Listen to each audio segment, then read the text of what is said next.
అనుకున్నది ఏది అప్పటికప్పుడు అవ్వదు. అనుకోనివి కొన్ని జరుగుతుంటాయని. అవునవును. శోభనబాబు గారు ఏం చేశారంటే, కృష్ణ మనిద్దరం కలిసి ఒక సినిమా చేద్దాము. మల్లెపూ రిలీజ్ అయ్యి పెద్ద హిట్ అయింది. కృష్ణ గారి స్పెక్యులేషన్ ఏంటంటే, నాకు ఈ కథ నచ్చలేదు, ఈ సినిమా చేయట్లేదు నేను అని ఆ 25,000 అడ్వాన్స్ ఇచ్చి తిరిగి పంపించాను. ఓహ్! శోభనబాబు చేయనన్నాడు కాబట్టి శోభనబాబు కన్నా పెద్ద హీరోని పెట్టి ఇదే టైటిల్తో సినిమా చేయాలి. అదే టైటిల్ మీద కృష్ణ గారు ఏఎన్ఆర్ గారు కలిసి సినిమా చేశారు. జయకుమార్ గారు, ఇందాక మీరు కొన్ని ఇన్సిడెంట్లు చెప్పారు. ఆ, అనుకున్నది ఏది అప్పటికప్పుడు అవ్వదు. అనుకోనివి కొన్ని జరుగుతుంటాయని. అవునవును. కృష్ణ గారు, శోభన్ బాబు గారు, ఏఎన్ఆర్ గారికి సంబంధించిన ఇన్సిడెంట్ ఒకటి చెప్పారు. అవునవును. అదొకసారి మన ప్రేక్షకుల కోసం చెప్తే అదేంటంటే, శోభన్ బాబు గారు సినిమాలు ఫ్లాపుల్లో ఉన్నాడు. బాగుంటుంది. ఇప్పుడు ఫ్లాపులు సక్సెస్లు అనేవి ప్రతి హీరోకే ఉంటాయి సహజంగా. ఉమ్. ఎన్టీ రామారావు గారికి ఉన్నాయి, నాగేశ్వరరావు గారికి ఉన్నాయి. అవును.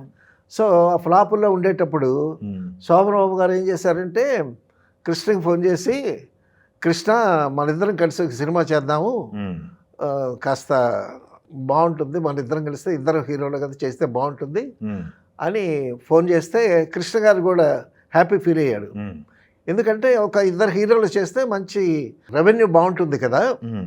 అని చెప్పి కృష్ణ గారు కూడా ఓకే అని శోభనబాబు గారి దగ్గరికి వెళ్ళి ఇద్దరం కలిసి చేద్దామని చెప్పి సెకండ్స్ తీసుకొని ఉమ్. ఓ 25,000 అడ్వాన్స్ కూడా ఇచ్చి వచ్చారు. ఓకే, అంటే ఆయన బ్యానర్లో చేద్దామని. కృష్ణ గారి బ్యానర్లో చేద్దామని. ఉమ్. విజయ నిర్మల డైరెక్ట్ చేస్తుంది. ఉహుం. సో కథ మహారాజు ఉన్నాడు కదా, కథ తయారు చేస్తున్నాడు, అది ఇదని చెప్పాను. ఓకే అని అన్నాడు శోభన్ బాబు గారు. ఉమ్. సరే వచ్చేసారు. అప్పుడు మల్లెపువ్వు ప్రొడక్షన్ కంప్లీట్ అయ్యి ఉమ్. రిలీజ్కి వచ్చింది. సోమబాబు గారిది. ఉమ్. శోభన్ బాబు గారిది రిలీజ్ అయింది. మల్లెపువ్వు ఉమ్. మల్లెపువ్వు రిలీజ్ అయ్యి పెద్ద హిట్ అయింది. ఓకే. పెద్ద హిట్ అయ్యేసరికి కృష్ణ గారి స్పెక్యులేషన్ ఏంటంటే, ఉమ్. మల్లెపువ్వు హిట్ అయింది కదా, శోభన్ బాబు చేస్తాడో లేదో ఉమ్. అని విజయ నిర్మల గారితో డౌట్ ఎక్స్ప్రెస్ చేశాడు. ఉమ్. ఎక్స్ప్రెస్ చేసిన తర్వాత సరే మరి మహారథి గారిని వెళ్ళి కథ చెప్పి రమ్మన్నారు. మహారథి గారు వెళ్ళారు. ఉమ్. మహారథి గారు వెళ్ళి శోభన్ బాబుతో కథ చెప్పారు. సో ఈలోగా ఏంటంటే, కృష్ణ గారు స్పెక్యులేషన్ ఏంటంటే, అంతకుముందు ఫెయిల్యూర్లో ఉన్నాడు ఆయన, ఇద్దరం చేద్దామన్నాడు, ఇప్పుడు సక్సెస్ అయింది కాబట్టి ఇప్పుడు చేస్తాడో లేదో అనేటటువంటి అనుమానం ఉమ్. విజయ నిర్మల గారితో కూడా డిస్కస్ చేశాడు.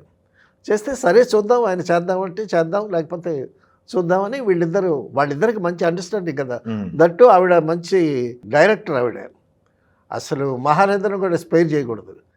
నీ మొహం ఏంటి, ఆ డైలాగులు ఏంటి, ఎలా రాసావంటుంది మహారాజుని పట్టుకొని. ఓ, అవును. అల్లూరి సీతారామరాజు అద్భుతంగా రాశాడు మహారాజుని. ఉమ్. అటువంటి మహారాజుని కూడా పట్టుకొని ఉమ్. ఏనా డైలాగులు ఫైర్. ఆవిడ ఉమ్. సెట్స్లో ఉమ్. ఎవరు మాట్లాడటానికి వీల్లేదు, ఉమ్. Pin drop silence. అది పని రాక్షస్ అంటారు కదా ఆవిడని. అవును. సరే చూద్దాం అన్నది ఆవిడ. అన్న తర్వాత మహారథి గారు వెళ్ళారు, కథ చెప్పారు. ఉమ్. కథ చెప్తే, నాకు ఈ కథ నచ్చలేదు, ఈ సినిమా చేయట్లేదు నేను అని ఆ 25,000 అడ్వాన్స్ ఇచ్చి తిరిగి పంపించాడు. ఓ, కథ విని వెంటనే ఆ 25,000 రిటర్న్ పంపించారా? వచ్చాడు, నేను చేయట్లేదు, ఈ కథ నాకు నచ్చట్లేదు, ఉమ్. అది ఇదని. కృష్ణ గారి గెస్ కరెక్ట్ అయింది అయితే.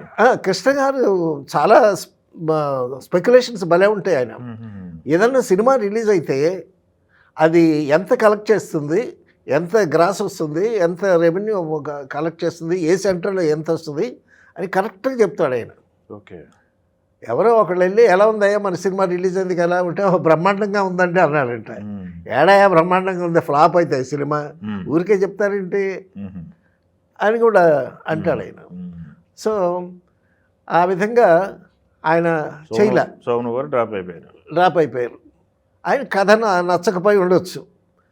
సో కృష్ణ గారికి ఏంటి, ఇప్పుడు ప్రెస్టేజ్ క్వశ్చను. తను అడిగాడు కలిసి చేద్దామని, ఇప్పుడేమో వద్దంటున్నాడు. ఉమ్. టైటిల్ ఏం పెట్టారు, హేమ హేమీలని పెట్టారు. ఇద్దరికి సరిపోయేటట్లు ఇద్దరు హీరోలకి హేమ హేమీలని పెట్టారు. శోభన్ బాబు చేయనన్నాడు కాబట్టి శోభన్ బాబు కన్నా పెద్ద హీరోని పెట్టి ఇదే టైటిల్తో సినిమా చేయాలి అని పట్టుదల కృష్ణ గారు. కృష్ణ గారు పట్టుకుంటే వదిలిపెట్టారు కదా, సాధించే వరకు చేస్తానే ఉంటాడు. అప్పటికి ఏంటంటే నాగేశ్వరరావు గారి దగ్గరికి వెళ్ళిపోయాడు. ఏంటి ఇలా వచ్చావు అన్నాడు నాగేశ్వరరావు గారు. ఆయన పలకరింపై గమ్మత్తుగా ఉంటుంది దాదా. అంటే ఎప్పుడు నా దగ్గర రానాడు, వచ్చావేంటి, ఏంటి ఇలా వచ్చావు. ఈయన డైరెక్ట్గా మీతో సినిమా చేద్దామని, నాతో సినిమా చేద్దామని అని అన్నాడు ఆయన. అప్పటి పరిస్థితి ఏంటంటే అప్పటికి దేవదాసు పోటీగా రిలీజ్ అయ్యి కృష్ణ గారి దేవదాసు ఆడలేదు, ఆ దేవదాసు ఏమో బ్రహ్మాండంగా ఆడింది సెకండ్ రిలీజ్ కూడా. సో అప్పుడు కృష్ణ గారు, సార్ మన దేవదాసు సంగతులు మనకి ఏమొద్దు, మీతో నేను సినిమా చేస్తాను, చేయాలి మీరు, అలాగే చేద్దాం అని అన్నాడు. అంటే ఇండస్ట్రీలో శత్రువులు ఉండరు, మిత్రులు ఉండరు అని అనలేము మనం. మిత్రులు ఉంటారు కానీ పర్మనెంట్గా శత్రువులు, పర్మనెంట్గా మిత్రులు కూడా ఉండటానికి అవకాశం లేదు ఇండస్ట్రీలో. ఓకే, ఒకళ్ళ అవసరం ఒకళ్ళకి కావాలి, అందరూ కలిసి పనిచేయాలి.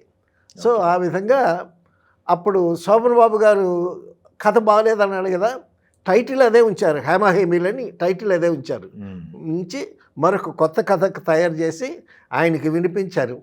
వినిపిస్తే ఆయన ఏదో కరెక్షన్స్ చెప్పాడు. ఇప్పుడు కృష్ణ గారి స్టైల్ ఆఫ్ యాక్టింగ్, ఈయన యాక్టింగ్ కొంచెం డిఫరెంట్ ఉంటాయి కదా, కాబట్టి ఈయనకి తగ్గట్టు కొన్ని మార్పులు చేసి అదే టైటిల్ మీద కృష్ణ గారు ఏఎన్ఆర్ గారు కలిసి సినిమా చేశారు. హేమహేమిల్ అనే టైటిల్, విజయ నిర్మల డైరెక్షన్లో.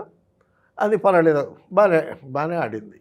సో ఫెయిల్యూర్ సక్సెస్ అనేది it is not in our hands. ఎందుకంటే ఆ సినిమా రిలీజ్ అయ్యేటప్పుడు ఆ సినిమాలు ఎన్ని సినిమాల కాంపిటీషన్స్ ఉన్నాయి, తర్వాత అప్పుడు వర్షాలు పడుతున్నాయా, లేకపోతే ఆడియన్స్ ప్రజల ఆర్థిక పరిస్థితులు బాగున్నాయా. ఇప్పుడు వర్షాలు వచ్చి కొట్టుకుపోతే పంటలు లేకపోతే డబ్బులు చేతిలో ఉండవు కదా. సో అన్ని రకాల ప్రేక్షకులు చూస్తేనే సినిమా సక్సెస్. కాబట్టి ఆ విధంగా మొత్తానికి శోభన్ బాబు గారు చేయన దాన్నే అదే టైటిల్ పెట్టి మళ్ళీ కథ మార్చేశారు. కథ మార్చి నాగేశ్వరరావు గారితో చేశారు. అదే ఒక మాదిరిగా ఆడింది. తర్వాత విజయ నిర్మల గారు యాజ్ ఎ ఉమెన్ డైరెక్టర్, ఆవిడ గిన్నిస్ బుక్ కూడా ఎక్కింది, అది అందరికీ తెలిసినటువంటి విషయమే. తర్వాత ఆవిడ సెట్లో మాత్రం అసలు టెర్రర్ అంట. ఆవిడ అక్కడ పనిచేసిన వాళ్ళంతా చెప్తూ ఉంటారు కదా, మా ఫ్రెండ్స్ ఉంటారు కదా కొలీగ్స్, వాళ్ళు పెద్ద పెద్ద ఆర్టిస్టులు, గుమ్మడి గారు పెద్ద పెద్ద ఆర్టిస్టులు కూడా అలా కామ్గా కూర్చోవటమే. అంత సిన్సియర్గా అంత బాగా చేస్తుంది. అసలు ఫస్ట్ సినిమా మీనాతోనే అద్భుతమైనటువంటి హిట్ ఇచ్చింది ఆవిడ. మీనా అనేటటువంటి నవల, ఇంత నవల, ఆ నవల్ని ఎబ్రిడ్జ్ చేసి ఆ సినిమా తీయటం అనేటటువంటి చాలా గొప్ప విషయం. అది అంత సక్సెస్ఫుల్గా చేసింది ఆవిడ. సో ఈ హేమహేములు కూడా ఆవిడ చేసి మొత్తానికి ఒక మాదిరిగా ఆడించింది. అది హీరోల కథ, హేమహేముల కథ. Thank you. తెలుగు వన్